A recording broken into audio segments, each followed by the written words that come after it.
So she's already spoke to them and confirmed, oh yeah, we were here.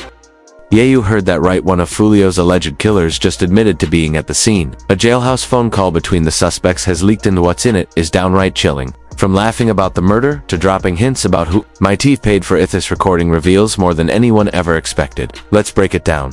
The call, less than 2 minutes long, but every second oozes with disturbing calm, the kind of tone that doesn't sound panicked or remorseful but proud. We got him own voice, says, followed by laughter. It's smug, cold, like they were celebrating a win out of murder, but to understand how we got Harajo have to rewind. Foolio, real name Julio, was shot and killed in Tampa, Florida in June 2024 while celebrating his birthday. That night had been posting on social media inviting fans to join a pool party, unaware that enemies were tracking his every move. According to investigators, suspects used both social media and in-person surveillance to follow him. They waited until nearly 4:30 a.m., then struck outside a Holiday Inn. Multiple shooters opened fire. Foolio was killed. 3 others were injured. The alleged gunmen Sean Garrett, Richard Murphy and Davian Murphy, Tamor Isaiah Chance, and Elisa Andrews were charged with helping coordinate the hit. Prosecutors say this wasn't some random street beef, it was a carefully planned execution. All 5 had one mission when they came to Tampa: to kill. And Noah know how they felt afterward. In the leaked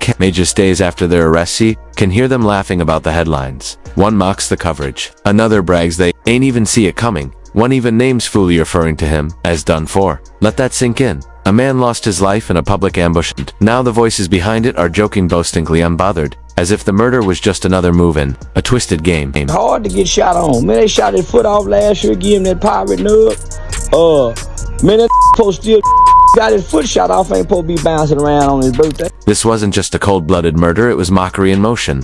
The killers didn't simply take Foolio's life. They ridiculed the very idea that he ever believed he was safe. What shook investigators the most wasn't just what was said in the leaked jail call, it was how it was said. There was no panic, no guilt, no trace of remorse. Instead, its tone was eerily upbeat. One detective who listened to the recording described it as sounding more like post-game locker room banter, only in this twisted Gamethi. Scoreboard was a body count. Law enforcement had already suspected gang Teesand. The tape only confirmed their worst fears. In a press conference, Hillsborough State Attorney's Office revealed that the suspects were either members of or closely linked to a TK and 1200 rival crews to Foolio's 6-block gang. The investigation uncovered a chilling level of premeditation, hours of surveillance footage, GPS data, cell phone tracking, Gavin Lice. 3 shooters exit a vehicle and walked in the direction of the hotel. They murdered Jones with a handgun and 2 rifles. This barrage of gunfire also struck 3 additional victims. If it all sounds like a military operation, that's because it practically was. The level of coordination was surgical, but what came next was pure recklessness. Despite their calculated setup, suspects failed to clean up after themselves. Cell tower to Talisand's plate reader sand. Multiple eyewitnesses quickly pieced the puzzle together for investigators. The arrests followed soon after. That's when the whole tone shifted from stealth mode to center stage. One of the most damning pieces of evidence, surveillance footage, clear and direct. It captures 3 shooters moving in formation, hotel entrance like a tactical unit. They open fire from multiple angles. One of them even pauses to scan for movement before calmly reloading. It's the kind of video you'd expect to be played during a high-profile trial, not leaked online. But now, it's out there and chilling for the world to see. And they are shooting at Charles now, and you can see that he's the passenger in that car that's moving and trying to flee.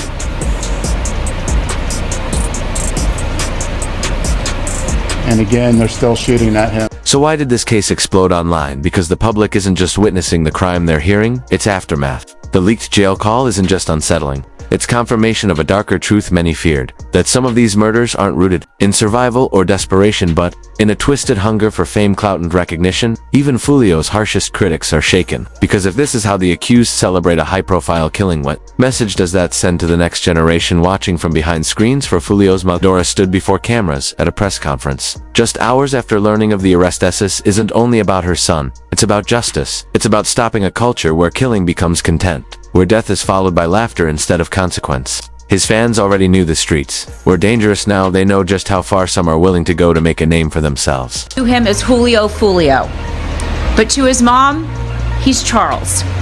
We're fighting to make sure that she gets justice. And the question still lingers. How many more young black men will be turned into hashtags before real change happens? If you thought that leaked phone call was chilling, just wait, because what one of the suspects did before the shooting could blow this case wide open. This isn't just about murder, it's about betrayal, serval and con, a second jailhouse call that could shift everything. For most people, betrayal comes quietly. But for Foolio, it may have started with a text message and ended in gunfire. We've already uncovered how 5 suspects tracked and murdered Julio Foolio during his birthday weekend. We've broken down that first jail call, cold cocaine, disturbingly casual. But what if I told you that wasn't the first time? Foolio's name came up behind bars, and that someone close to him may have helped orchestrate the entire setup, because the next chapter in this story isn't about what happened after the murder. It's about the signs that were already there before a single shot was fired. Let's rewind. 48 hours before his death, Foolio touched down in Tampa. He was in full celebration mode, promoting his birthday bash across Instagram and other platforms. Flashing bottle sharing party, details and most critical eye revealing his exact location on camera. Little bit. Tampa, Florida, man. Pool party puts up at 5:30, 6 o'clock, man. What Foolio likely didn't realize was just how many people were watching, not to party but to plot. Investigators believe his constant location updates acted like a digital breadcrumb trail, making it dangerously easy for his enemies to track him across the city. But here's where it gets darker. Authorities are now investigating whether someone inside Foolio's circle deliberately shared his location, not by accident but with intent. According to police statements, footage shows the suspect's vehicles following Foolio from multiple venues, not just the Holiday Inn where he was ultimately ambushed. That raised a chilling question. How did they know his every move even? More disturbing, Foolio's own mother told prosecutors that her son had been trying to lay low a claim that directly conflicts with his highly public social media activity. Friends say he had even planned to switch hotels that night, but the shooters got there first. So either the suspects were tailing him closely, or someone was feeding them inside information. And here's where the story twists hard to independent. Sources close to the investigation claim there's a second jailhouse phone call, one the public hasn't heard yet. Unlike the first, this one allegedly has a very different tone. Not cocky, but cautious. Nervous, coded. Law enforcement hasn't confirmed whether this second call contains a confession, but what we do know is one suspect began asking questions like, how much they really got on us though. Who talking questions like that combined with surveillance footage Tower Detente, known gang to Sugist. The suspects understood the weight of what was coming, and that someone close might be cooperating with the authorities. But here's the kicker. Foolio had enemies, but he also had friends who flipped. One of the most damning allegations under active investigation is that an associate who'd recently fallen out with Foolio was quietly working with rivals in ATK and 1,200, the same groups police believe orchestrated the hit.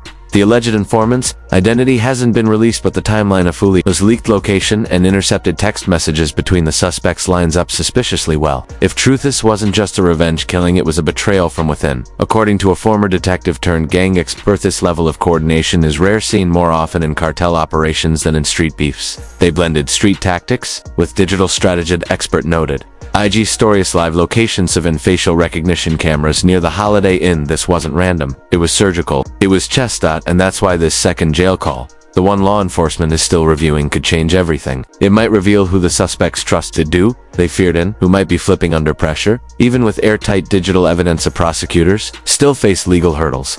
Why? Because several suspects, including Elisa Andrews, are reportedly considering plea deals, but only in exchange for reduced charges. Andrews' attorney has publicly stated she won't waive her right to a speedy trial, a move that suggests she's preparing to negotiate fast. And if a deal is struck, it could come with names of who leaked Foolio's location, supplied the weapons. Who else may be targeted next? Because this wasn't an isolated act of violence. This was the spark in a chain reaction. At a press conference days after the killing, Jacksonville Sheriff TK Waters didn't hold back. These individuals have chosen lives of urban terrorism.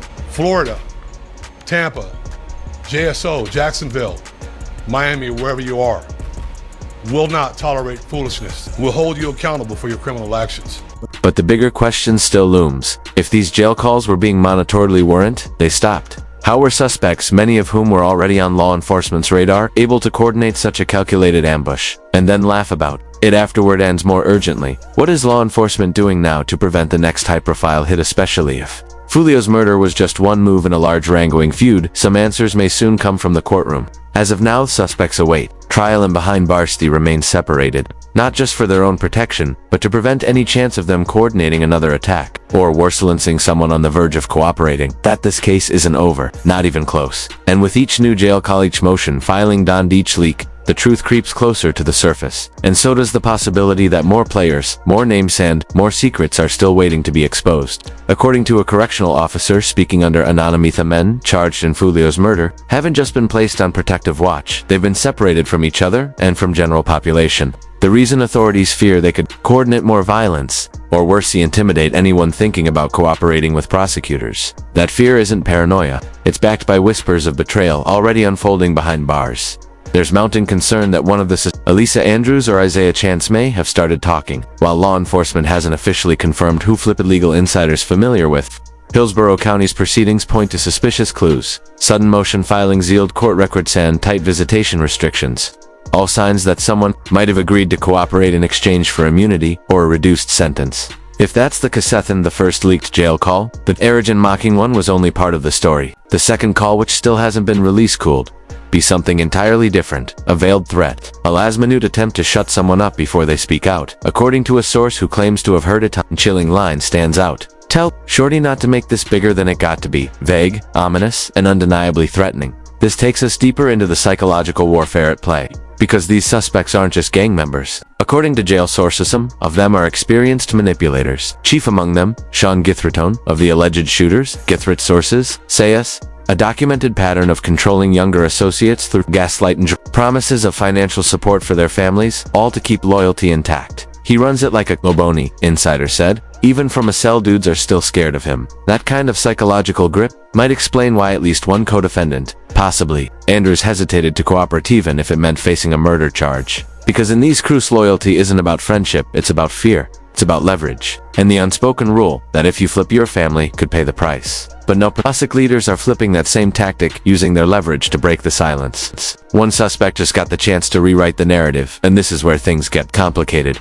Investigators are now trying to determine whether Foolio knew he was being set up. Some believe his cryptic final posts, videos of him glancing over his shoulder, decision to stay in multiple hotels, weren't random. They suggest paranoia, maybe even foreknowledge. Was he tipped off? Was he trying to throw someone off the trailing? One of the last clips posted before his death, Foolio says, "If you ain't got the ado, not meant to be there."